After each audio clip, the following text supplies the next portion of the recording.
The Thranks Confederacy, a civilization of insectoid beings, prided themselves on pure logic. Their society was a perfectly organized hive, every action calculated for maximum efficiency and collective benefit. Emotions to the Thranks were a chaotic variable, a sign of primitive development.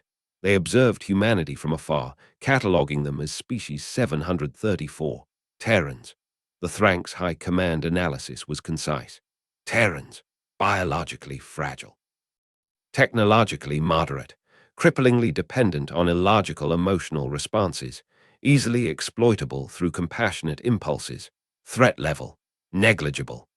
This assessment would prove to be a significant miscalculation. The human colony of Viridian Meadows, nestled in the Kepler system, was a testament to human resilience and hope. It was a farming colony, its inhabitants more familiar with soil and seasons than starships and lasers. For 2 standard years, Viridian Meadows had thrived, a small, bright spark of humanity in the vast darkness. Then the Thranks arrived. Their ships, stark and angular, black chitinous plates gleaming in the light of Kepler 186f, formed an impenetrable blockade around the planet. No ships came in, no ships went out. The Thranks didn't make demands at first. They simply waited, a silent, suffocating presence. Viridian Meadows had enough stockpiles for a few months, perhaps a year with strict rationing. The colonists, around 50,000 souls, knew this was a siege. The Thranks' high commander, Clathchar, a towering figure even for his species, his multifaceted eyes taking in the data streams from the planet below, found the human initial responses predictable. Panic, followed by attempts at communication, then pleas. All logged, all dismissed. Logic dictated that a species so reliant on emotional bonding would crumble under pressure. They would make irrational decisions to save individuals, compromising the whole. After 6 months, as food stores dwindled and the first signs of widespread hunger began to show, Clathchar delivered the ultimatum. It was transmitted on all human frequencies, a calm, synthesized voice speaking perfect Terran standard. Inhabitants of Viridian Meadows, we are the Thranks Confederacy. Your situation is untenable. Continued resistance is illogical and will result in total cessation of your biological functions. However, the Confederacy values efficiency, and the complete expenditure of resources to starve you all is suboptimal. We offer a logical alternative. You will select 50% of your population. These individuals will be surrendered to us. Their fate is not your concern. The remaining 50% will be allowed to live. We will lift the blockade and depart. You have 72 of your Earth hours to comply. Failure to comply will result in the continuation of the siege until its logical conclusion. This offer is an act of Thranks' mercy. Choose wisely. On Viridian Meadows, the message was met with stunned silence, then outrage, then a deep, chilling despair. Governor Eva Rostova, a woman whose face was now etched with the strain of the siege, listened to the message in the colony's central command bunker. Around her, her council, farmers, engineers, doctors, teachers, the leaders of this small world, looked at each other with hollow eyes. Choose, Elias Thorne, the colony's chief engineer, a man known for his bluntness, slammed his fist on the table. They want us to choose who lives and who dies. What kind of monsters are they? The kind that don't understand what they're asking, Anya Sharma, the colony's head physician, said softly, her voice trembling. To them, it's a mathematical equation. Reduce population by half, problem solved. The Thranks expected internal strife.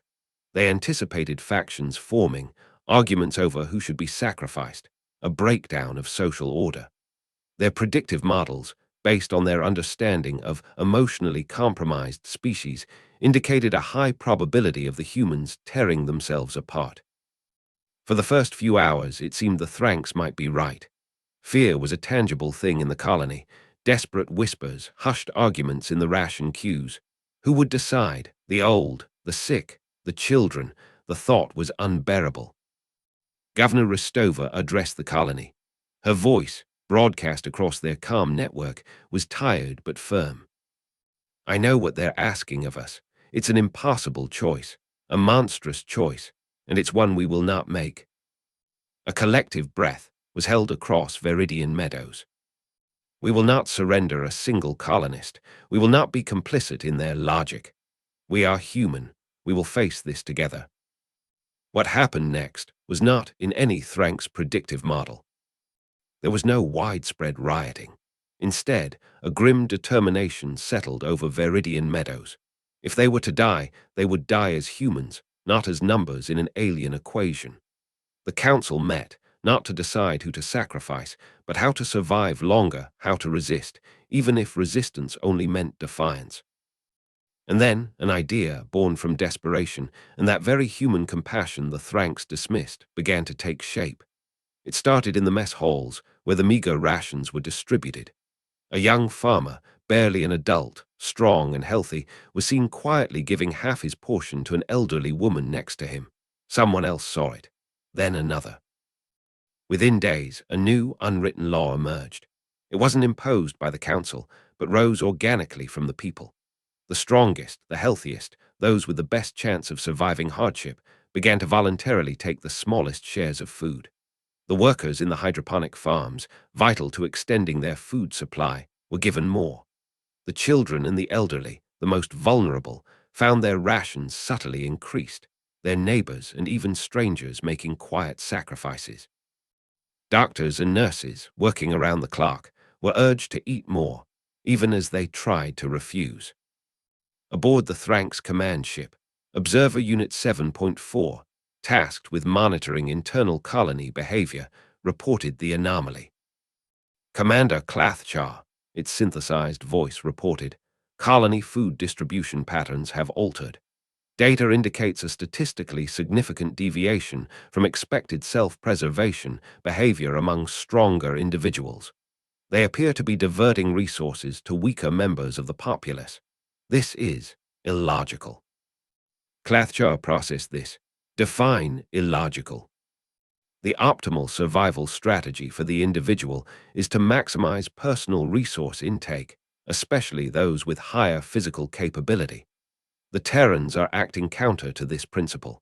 It is inefficient for individual survival. Perhaps it is a sign of societal breakdown, Clathchar mused. The strong are hoarding, but doing so in a deceptive manner. Negative, Commander. Scans indicate no coercion. Observational data suggests voluntary compliance. Instances of individuals attempting to refuse the larger shares offered to them by the stronger have been noted. This is perplexing. Clathchar made a mental note. Species 734 was proving to be irritatingly divergent, but the outcome, he was certain, remained inevitable. Starvation would break them. The 72 hours passed. Governor Rostova sent a simple message. Viridian Meadows rejects your offer. We will not surrender our people. Clathchar adjusted his calculations. The siege would continue. He felt a flicker of what a human might call annoyance. These creatures were extending the inevitable, wasting Thranks' time. Back in the Sol system, and across the few fledgling human colonies, news of Viridian Meadows' plight had spread, carried by daring blockade runners before the Thranks' net had fully tightened. The official Earth government, light years away, was hamstrung by distance and the Thranks' clear technological superiority. Sending their fleet would be suicide, and likely arrive too late. But the news reached civilian channels. It reached families, friends, and former colleagues of those on Viridian Meadows. And then, something else happened that no Thranks database could have ever predicted. Grandma Hestia, they called her. Hestia Petrova, a 70-year-old retired cargo hauler captain living on Mars.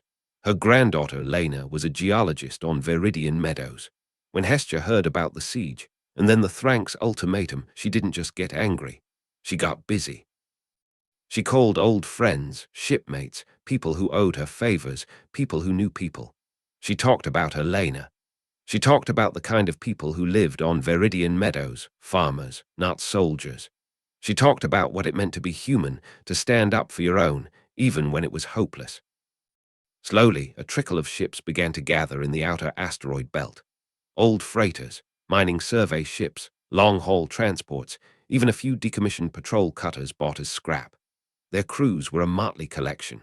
Grizzled veterans of asteroid claims wars, Young hotheads eager for a cause, retired military personnel, and ordinary civilians who had never seen a weapon fired in anger but knew someone on Viridian Meadows, or knew someone who did. They weren't a fleet. They were a ragtag armada, fueled by desperation, and something the Thranks had no word for.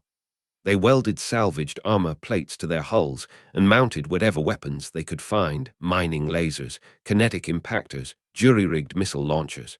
Their plan was insane, suicidal, utterly illogical. They called themselves the Hope Brigade. Aboard Clathjar's flagship, sensors picked up the approaching vessels. "Commander," the tactical officer reported, "multiple unregistered vessels approaching at sublight speeds. Primitive drive signatures. Estimated mass, insignificant. Weapons signatures, negligible." Clathjar reviewed the data. Terran civilian craft. Are they attempting a rescue? How pathetically predictable. Their emotional attachments will be their undoing. Deploy a screening force. Disable them. Avoid casualties if efficient, but their destruction is acceptable. The Thranks screening force, a squadron of sleek, fast interceptors, moved to engage the Hope Brigade. The civilian ships were slow, clumsy. The Thranks pilots anticipated an easy slaughter. What they encountered was chaos. The human ships didn't fly in formation. They scattered, jinking erratically. Their mining lasers, designed to cut rock, were surprisingly effective at blinding Thranks sensors at close range. The kinetic impactors, just glorified space rocks fired at speed, were inaccurate but hit hard when they connected. Captain Hestia Petrova, her old freighter, the Wanderer, shaking around her, barked orders into the calm. "Fire at will. Aim for their eyes, their engines, anything that looks important. Don't let them get a clean shot. Remember why we're here." A Thranks interceptor locked onto the Wanderer. Energy bolts stitched across its hastily welded armor. "Shields failing," her co-pilot, a young man named Raj, barely old enough to shave, yelled. "Hold together, old girl," Hestia muttered, adjusting course, trying to shake the Thranks. "Just a little longer." On Viridian Meadows they saw it. Pinpricks of light in the sky, too fast for meteors. Then the calm channels, usually filled with Thranks jamming, crackled with unfamiliar voices, human voices, shouting, cursing, encouraging. "What is that?" Governor Rostova whispered, looking at the tactical display which was slowly piecing together sensor ghosts. Then a message broke through, raw and unfiltered. "Viridian Meadows, this is Captain Hestia Petrova of the Wanderer. We're the Hope Brigade. We're here to make some noise. Hold on." Hope. It was a dangerous, unfamiliar feeling after so many months of despair. The Thranks interceptor pilots were confused. These humans fought with no regard for their own safety. They rammed Thranks ships if they got too close. They flew directly into weapons fire to cover another human ship's escape. One mining vessel, its engines critical, steered itself directly into a Thranks cruiser's primary weapon array, causing a massive secondary explosion. It was illogical, pointless. But it was effective. The Thranks screening force, designed for precise, efficient engagements, was being swarmed, harassed, and surprisingly damaged. Clathjar watched the engagement reports with growing disbelief. What is the meaning of this? Why are they fighting with such inefficiency? They are sacrificing themselves for no logical gain. His intelligence officer, Unit 3.1, offered, "Commander, initial analysis of their communications, where decipherable through their primitive encryption, indicates a high degree of emotional distress, specifically centered around familial and kinship bonds with the colonists. Phrases like 'for my son,' 'for our friends,' 'they won't die alone' are prevalent." Kinship bonds. Clathjar felt a strange processing error in his neural net. Their love. He had read about this emotion in the initial species assessment. A biological imperative for reproduction and protection of offspring, common in lesser species. But this was beyond that. This was self-destruction on a mass scale, driven by an abstract concept. The battle in orbit raged. The Hope Brigade was taking terrible losses. Ships were exploding, their desperate messages cutting off mid-sentence. But they were buying time. and they were showing the Thranks and the watching colony something profound. A Thranks pilot, Kay-Lik-Tai, locked onto a heavily damaged human freighter. Its engines were failing, its hull breached in multiple places. By all Thranks combat doctrine, the ship was neutralized. Kay-Lik-Tai prepared to move to the next target. Then the freighter altered course. Slowly, agonizingly, it turned its nose towards Kay-Lik-Tai's interceptor. Its forward-running lights, the only thing still active on its bow, looked like defiant eyes. It began to accelerate, clearly on a collision course. Evasive maneuvers, Kay-Lik-Tai shrieked to his wingmates. A tremor of something unfamiliar. Was it fear? In his voice. The freighter was too close. The impact was negligible to his own ship's shields, but the sheer irrationality of the act stunned him.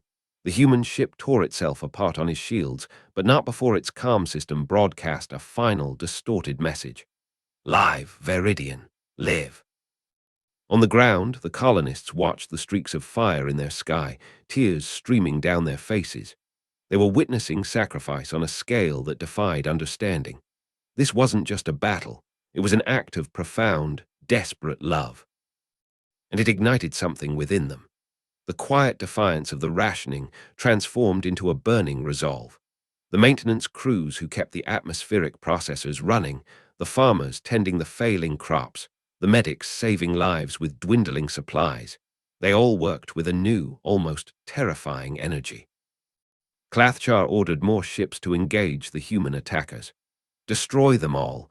This display is an affront to logic. But the damage was done, not just to his ships, but to the Thranks' certainty. His chief strategist, Unit 8, approached him, its usually calm optical sensors flickering with agitation. Commander, the behavior of species 734 is problematic. Our models cannot account for this level of self-destructive altruism. Their actions are not based on individual survival, nor even on rational group survival if it involves personal termination.